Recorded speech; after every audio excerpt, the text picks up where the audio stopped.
Hey, what's going on, guys? So in this third and final video of my three-part mini-series on how to find, analyze, and offer on deals, we've made it to the final video, and I'm excited to kind of walk you through the process of really what it looks like to make these offers. So if you didn't see the other previous video, go ahead. It's going to be up here on the top. Just click that link and it'll take you right back to the previous video. And if you didn't see that video, then go ahead and just search through my channel. You'll be able to see the first video and it'll take you back as well there. If not, the second video can also take you back to the first video. But without further ado, of course, we're going to get into it. This is going to now be like the nitty gritty and the things that are actually a lot more important when it comes to submitting your offer.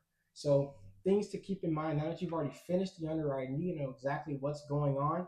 One thing that I would highly recommend now that you have all of this down is if you haven't already talked to that broker, you either find a broker for yourself and you can go out and have them submit offers for you, or you can actually talk to the broker yourself. And so now you can start to get that relationship going. And you can start to understand exactly what it is that they're looking for out of a buyer. Because it shouldn't necessarily be just a transaction where you're coming to buy and so everything has to go your way. If you actually approach it from an angle of, I'm here to help you, to help solve your issue, because it may not always be necessarily a money issue. There may have been a death in the family, so they're ready to pass it on. The person may be looking to retire, so they're ready to hand it off to the next the buyer. So at the end of the day, you have to see what their why is for selling. And once you understand their why, then you can now go in and make a better offer for them. It doesn't have to necessarily be, I'm just going to buy it, so I want to see what I can do. So one scenario, there's plenty of different scenarios that you can look at. But for one thing, I will say, if I can recommend in any way, if you can do it and you can actually make it happen, try to get some owner financing worked out into these terms, which I can also make another video on if it helps you out. I'm not going to explain it too much, but I will say that, again, you can make the owner financing, because if you're able to go in and have rather an owner doing it instead of the bank, now you're working directly with the owner, and you have a person who has run the business before and they understand it, and so you're having to communicate with them over money and financing. So you're going to have to communicate with them at least once a month when you're sending your payment in. So you want to make sure that you still have that relationship going, and it definitely helps so you can have someone who's already known how to do it. But owner financing only works if that person is really motivated to get owner financing going.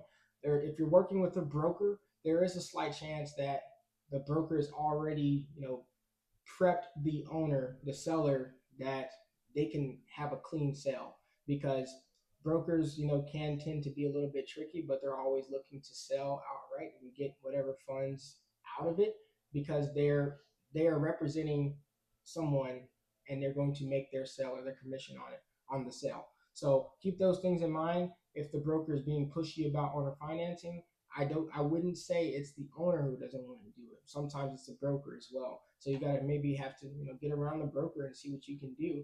But at the end of the day, owner financing is a great tool to utilize, and it's one of the ways that you can buy it. With the example that we had in the previous video, I just showed you how to do it with the SBA, another high leverage tool that you can use to go out and purchase one of these deals. So keep these things in mind when you are looking to make your offer, that you can actually go out and have a couple of different things. You could use the SBA to cover a part, and then you can mix in owner financing, or you could just do owner financing, or you can only do the SBA, or you can even go out do conventional. There's so many different ways and tools and products out there for you to actually be able to purchase the piece of real estate.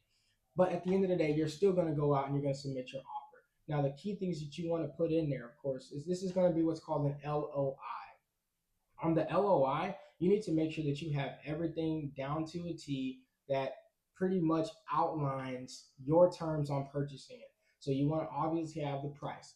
You want to have the location. You want to have your terms on if you're trying to do seller financing, if you're going to do it based off of SBA, any of these other options out there. You want to have all of these different things spelled out, but what you don't want to do is overdo it.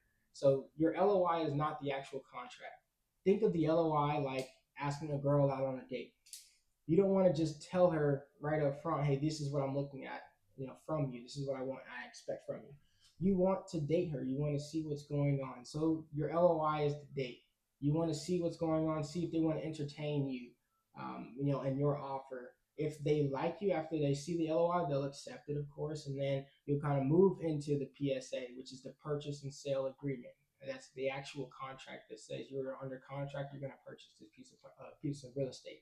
So keep that in mind. You just want to make sure that your offer just spells out all the terms very plainly so that everyone is tracking it. And if they like that, of course, then they can they'll sell it to you at the end of the day.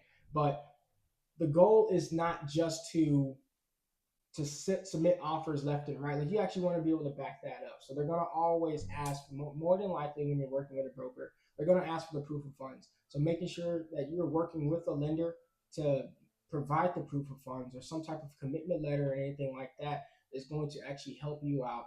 That way you don't look like just another person off of the street trying to get into real estate, because the broker again will sniff you out and they will say, this person is not a qualified buyer, so we should probably pass on this offer because they don't have the proof of funds. So you don't want them to give you a reason or to give a reason for them to walk away from you. So if you already have a lender that you're working with, make sure that you can provide that proof of funds.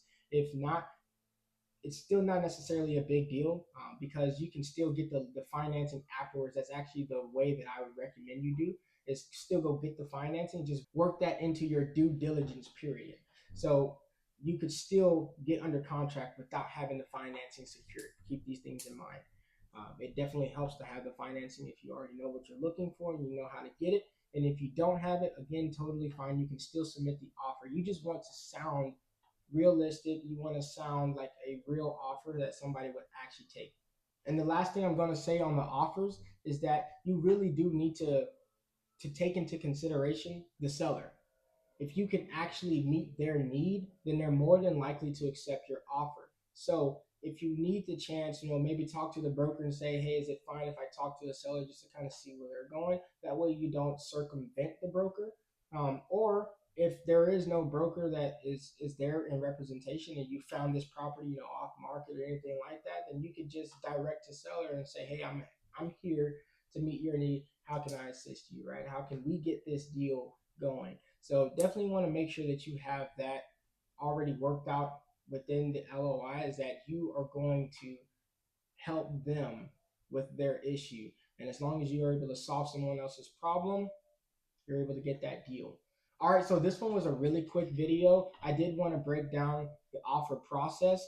I'm not going to break down the LOI process. That's something I can show you in another video. If you guys would like, just let me know down in the comments, and then feel free to please like and subscribe, because it definitely helps me know what you guys want. I want to be able to give you guys the content that helps you guys out. With getting that first deal, or maybe you already got a deal but you want to know a little bit more. Well, these are the things that I can show you through the video. So thanks again for watching, and if you made it this far, I appreciate you. Stay tuned for what's to come. Signing out. Peace.